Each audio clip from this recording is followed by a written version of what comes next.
नमस्कार, आप देख रहे हैं नेक्स्ट 9 न्यूज नेशन। मैं हूं आपके साथ नेहा। उत्तर प्रदेश में विधानसभा चुनाव को देखते ही मुख्यमंत्री योगी आदित्यनाथ ने प्रचार की कमान संभाल ली है। इसी क्रम में वह मंगलवार को कैराना पहुंचे थे। यहां उन्होंने पलायन के बाद वापस लौटे व्यापारियों और उनके परिजनों से मुलाकात की। योगी ने जनसभा को संबोधित करते हुए दो टूक कहा कि किसी अपराधी ने दुस्साहस किया तो दूसरे लोग भेज देंगे। पहले सरकारों में अपराधियों को हेलीकॉप्टर से बुलाकर सम्मानित किया जाता था, लेकिन अब ऐसा नहीं हो रहा है।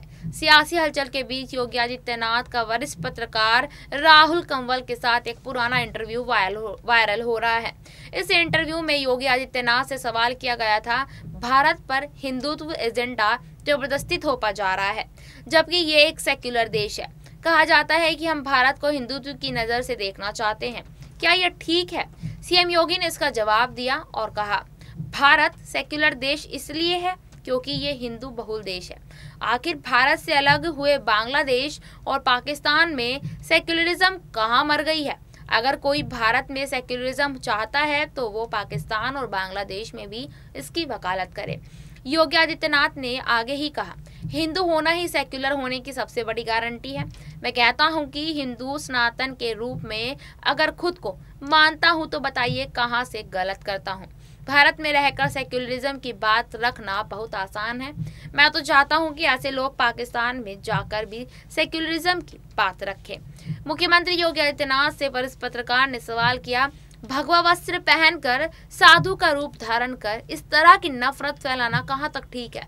इसके जवाब में योगी आदित्यनाथ ने कहा, अगर कोई आपको मारेगा तो मुझे लगता है कि सामने कोई मानव होगा तो उसके 2 थप्पड़ भी आप सहन कर सकते हैं, लेकिन सामने अगर कोई दानव है तो उसके 1 थप्पड़ का जवाब तुरंत दीजिए। अगर हम लोग ऐसा करते हैं तो उसमें परेशानी होती है, लेकिन कोई अन्य ऐसा करता है तो उसकी कोई चर्चा नहीं होती। सीएम योगी ने हाल ही में एक रैली के दौरान मुजफ्फरनगर दंगों का मुद्दा उठाया था। उन्होंने कहा था, मुजफ्फरनगर में जब 2 निर्दोष नौजवान मारे गए तब इन लोगों को जाति नजर नहीं आ रही थी। वहां जब निर्दोष हिंदुओं के घर जलाए जा रहे थे तब जातिवाद की राजनीति करने वालों को उनकी जाति नजर नहीं आई थी। दूसरी तरफ उन्होंने कहा कि पिछली सरकारों में झूठे केस दर्ज कर लोगों को डराया जाता था।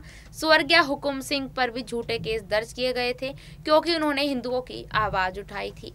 ऐसी और खबरों के लिए बने रहिए नेक्स्ट 9 न्यूज नेशन के साथ। धन्यवाद।